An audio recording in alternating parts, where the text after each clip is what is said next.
You're watching WKMG News 6 Orlando.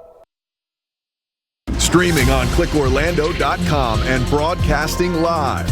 You're watching News 6 at 6. All right, thanks for waking up with us this Sunday morning. I'm Jana Manahalal. Here's a look at your top stories. Dozens of demonstrators carried signs reading "Hands off Venezuela" and "No blood for oil" as they chanted and marched up and down Colonial near Bumby Avenue in Orlando yesterday. Yesterday afternoon. The demonstration comes less than 24 hours after the U.S. conducted a large-scale strike on Venezuela, capturing President Nicolas Maduro during an overnight military operation and removing him from power and from the country. More groups and organizations are holding events throughout the weekend. And the holiday season continues today at MCO. 195,000 people expected to travel through airspace today. Saturday, we saw the peak of travel time at 196,000, and roughly 185,000 people are waiting until Monday to head back home. About 1.3 million will have traveled over the 18-day period, making a new record.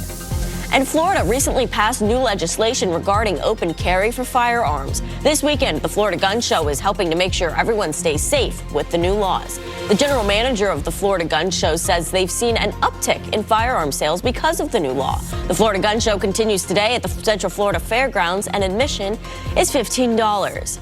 Well, let's get a quick look outside with your meteorologist, Christian Palacios. Good morning, Christian. Good morning, Jana. It is Sunday, the first Sunday of 2026, and we are going to be warming up just a little bit in comparison to, well, actually, we're going to be cooling down a little bit in comparison to yesterday, but certainly much warmer than it was last several days, especially as we got through the end of last year. It's 59 degrees right now in Daytona Beach. It is still pretty dark out there, and the temperatures are going to be fairly consistent across Central Florida, around the mid-50s for most of us, 57 for those of us in Leesburg, 55 in Orlando, 58 degrees in Kissimmee, and it's 57 degrees in the Villages. Now, I do want to let you know, if you happen to be driving out this morning, just be careful. There is a dense fog advisory for those of us in Sumter County and along West Central Florida. And just because we don't have a dense fog advisory for the rest of us doesn't mean there isn't some patchy dense fog. So just be mindful out there. It looks like there's about 4 miles for visibility for Orlando and 7 for Leesburg, just to let you folks know. And we're going to talk about how much warmer it's going to get beyond today coming up in a few minutes. Jana? All right, thanks so much, Christian. Former Venezuelan leader Nicolas Maduro and his wife are in custody in the U.S. and will face a judge later this week.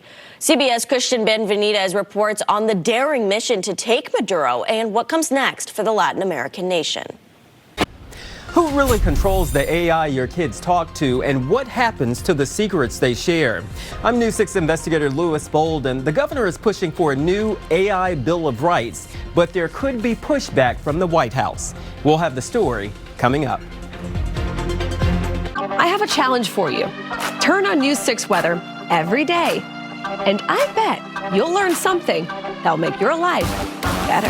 Sure, we cover the basics, rain or no rain, but what about the humidity or the sea breeze for your weekend beach trip? Is 5 p.m. traffic going to be worse because of that thunderstorm? We want to help you every single day. That's why we do it. So see for yourself. There's only one weather team to watch in Central Florida. There's only one News 6. All right, thank you, Louis. Well, it is Sunday morning. Time now is 6:19, and we are finally drying out from the rain that we saw last night. And as a result, we actually are going to be slightly cooler, near average for this time of year, and that's thanks to that cold front that's pushing on through. But then after today, we're actually going to be warming back up again for really much of this next work week. So I mentioned that rain came in last night and into early this morning. Most of us got about a quarter of an inch to 3/4 of an inch. Looks like Leesburg got a little over half an inch, about 3/4 of an inch for Cocoa Beach, and as well for Palm Coast, and up in Ocala a little over 1/3 of an inch. Looking at our Light Orlando Delivering Hope Together camera for downtown Orlando, is still dark out there, but it is nice and quiet. 55 degrees there right now, and we're going to be right around 57 for Leesburg, 58 for Kissimmee.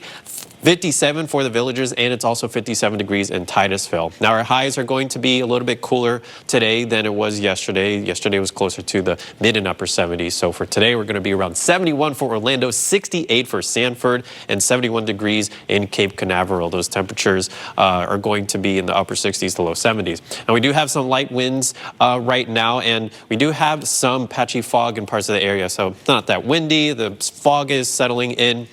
That dense fog advisory is going to be for Sumter County. It's actually going to be until 8 o'clock this morning, not 9 o'clock. But even though we do have that dense fog array for Sumter County, we do have some of that fog spreading through central Florida, but down to 4 miles for Orlando and about 5 for Sanford. So just make sure you give yourself some extra time on the roads if you happen to be heading somewhere this morning. Now, we do have that moderate risk for rip current, about 2 to 3 feet, 2 to 3 foot surf. So just be careful out there when you head to the beaches. Looking at that live radar right now, not tracking anything. All of that rain has pushed on out of here. Now, yesterday, that cold front was starting to come in, and that brought us some of that shower and scattered showers activity for late last night and into early this morning. Now that is going to be moving well off to our south as we get through the rest of the day today, and that's why we're going to be briefly cooling down as the winds will be shifting from the northwest. But then this is really what's going to be the main setup as we head through much of next week. We have this ridge of high pressure. It's going to be bringing in a little bit of that heat dome sticking around for much of next week. So it's going to be above average, and it's going to not really be cooler, at least not for the next several days. So looking ahead for today, we are going to be seeing a mix of sun and clouds. Not going to be really seeing more of that sunshine until we get to tomorrow. And then eventually, as we move through your Monday and even heading into Tuesday, I'm expecting that sunshine to be sticking around. So for your high today, 71. Overnight lows will be in the mid 50s. Monday, upper 70s. And like I mentioned before, the warmth is going to be sticking around for much of the week with highs in the low 80s for Wednesday through Saturday. You're watching News 6 Mornings. Stay with us. The Buccaneers stay alive in the hunt for the NFC South title, but now they'll need some help today. We'll have the highlights for you, plus a court storming at UCF's Addition Financial Arena. But before we go to break, the Magic get bit by the injury bug again. Jalen Suggs, a grade 1 MCL contusion in his right knee, suffered during Friday's loss in Chicago. We'll be right back. Watch Mark Lehman, your News 6 Seminole County community correspondent, only on News 6.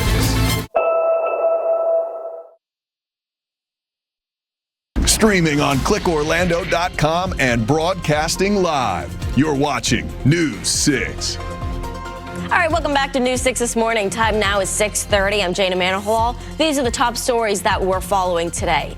Dozens of demonstrators carried signs reading "Hands off Venezuela" and "No blood for oil" as they chanted and marched up and down Colonial near Bumby Avenue in Orlando yesterday afternoon.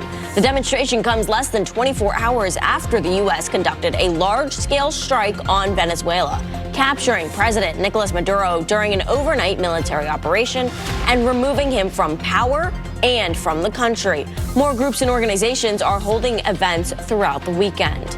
And the holiday travel season continues today at MCO. 195,000 people expected to travel through airspace today. Saturday was the peak of travel time at 196,000. Roughly 185,000 people are waiting until Monday to head back home. About 1.3 million will have traveled over the 18-day period, making for a new record. And Florida recently passed new legislation regarding open carry for firearms. This weekend, the Florida Gun Show is helping to make sure everyone stays safe with the new laws. The general manager of the Florida Gun Show says they've seen an uptick in firearm sales because of the new laws. The Florida Gun Show continues today at the Central Florida Fairgrounds, and admission is $15. Now let's get a quick look outside with meteorologist Christian Palacio. Good morning, Christian. Good morning, Jana. It's already the 4th day of the year. Can you believe it? It just moves by so fast. And we're looking outside at our Daytona Beach Skycam. It's still dark out there. It's nice and quiet, and it was much different compared to last night when it was raining. We're starting off this morning with 59 degrees in Daytona Beach. It's also going to be 55 in Orlando, 54 in Wildwood, and 58 degrees in Coconut. Cocoa Beach. Now, we do have a dense fog advisory that's in effect. That's going to be until 8 o'clock this morning. That's going to be for Sumter County. But just because Sumter County has a dense fog advisory doesn't mean the rest of us should not be watching out. As a matter of fact, National Service says just be careful out there this morning in Central Florida. You could see patches of dense fog that'll be pushing through for the roads. Down to 4 miles for Orlando, 1 in Sanford. So just be careful out there this morning. Now, we are going to be slightly cooler for today, but then a warm-up bounces back at us by the time we get to tomorrow. We'll talk about that coming up in a few minutes. All right, thanks so much, Christian. Venezuela's in South Florida celebrated the news of Nicolas Maduro's capture on Saturday. CNN's David Culver was in Doral and caught the reactions to the news. All righty, your time now is 6:45 on this Sunday morning, the first Sunday of 2026. Hello, everyone. We are going to be drying out for the day today. The rain finally has pushed on through. And because of that cold front that's pushing through right now, we are going to be slightly cooler, so that'll bring us close to near average for this time of year. And then we're going to be warming back up as we head through much of this next work week. So looking at how much rain fell last night, we had almost a little over over half an inch for Leesburg, close to 1/4 of an inch for Orlando, about 1/3 of an inch for Ocala, and 3/4 of an inch for Cocoa Beach. So some of us got about a half an inch to 3/4 of an inch, but certainly not a complete washout. Just a couple of pockets of those scattered showers coming down in some places. Looking at our downtown Orlando sky cam from our Light Orlando Delivering Hope camera, it's still dark out there, although you can see a little bit of that blue coming up from that sun that's going to be coming up soon. It's currently 55 degrees in Orlando. It's also 58 degrees for Sanford, 57 in DeLand, 57 in Claremont, and 58 degrees in Kissimmee. Our highs are going to be right around the low 70s to the upper 60s. So about 71 for Orlando, 71 as well for Claremont, 68 in Leesburg, and 69 in the Villages, 74 as you head further down to Lakeland. So closer to the 70s as in the southern portions of our area, closer to the upper 60s further north. Now, we do have a dense fog advisory that's in effect for Sumter County. That's going to be until 8 o'clock this morning. And the National Weather Service is letting us know to just be careful if you're heading out the door this morning, because you might see some dense patchy fog in other parts as well. Now, looking at our radar right now, not tracking any more rain. And if you happen to, if you've not done so already, make sure you download the New 6 Weather app. It'll always give you the radar, where that rain is, and what those temperatures will be looking like hour by hour in your neighborhood. Now, this is what our setup is looking like. The cold front pushing on through. That's what brought us those scattered showers coming in from the north yesterday. That's going to continue to push further south. So by the time we get to tonight, the cold front will be well off into the Florida Straits, and we're going to be staying relatively dry. Now, that heat is going to be in place, and this is the reason why. There's a ridge of high pressure just off to our south, really covering the Gulf, and that's going to maintain that heat for the next several days. This is going to be until next Thursday, so that heat is definitely going to be sticking around. If you wanted that cold, it's not going to be happening for the next several days. This is what it's going to be looking like for today. I'm expecting there to be a mix of sun and clouds. And then as we get into tonight and into tomorrow morning, just keep in mind we could have some more patchy fog. By the time we get to Monday, I'm expecting there to be mostly sunny skies. And then we're also going to see plenty of sunshine, really, for much of the next work week. So 71 for your high today, 77 on Monday, and we're going to be warming up to the low 80s by the middle and the ends of next week. Stay with us. You're watching News 6 Mornings. Watch Jana Manohalal, your News 6 East Orange County community correspondent, only on News 6.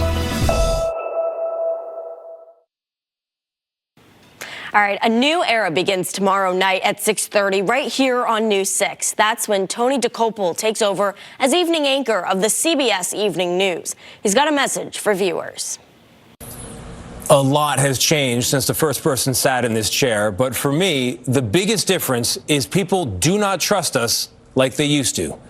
And it's not just us, it's all of legacy media.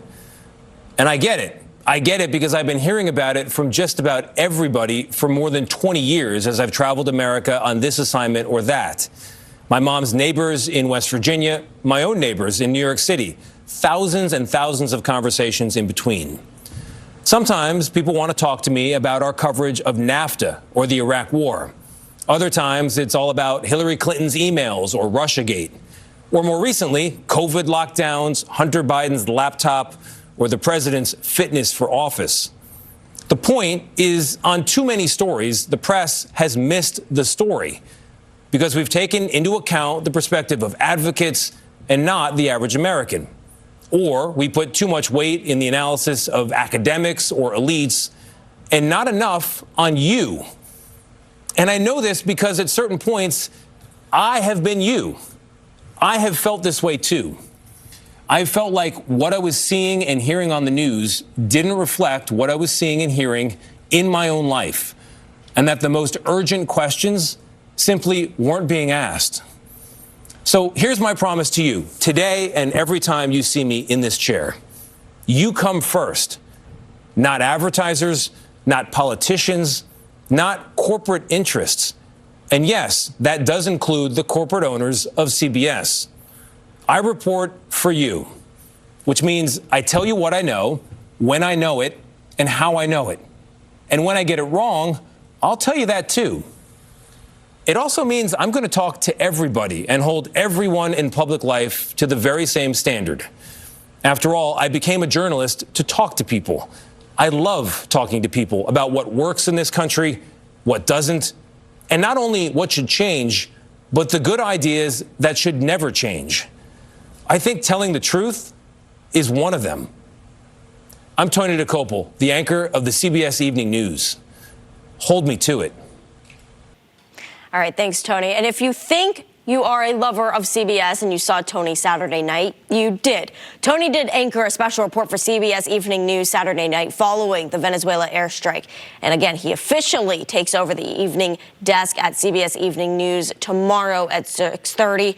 Right here on News 6. And the new year brings a chance to revive some old classics. In the United States, copyright expires after about 95 years. And a few years ago, the original black and white Mickey Mouse from Steamboat Willie hit the public domain.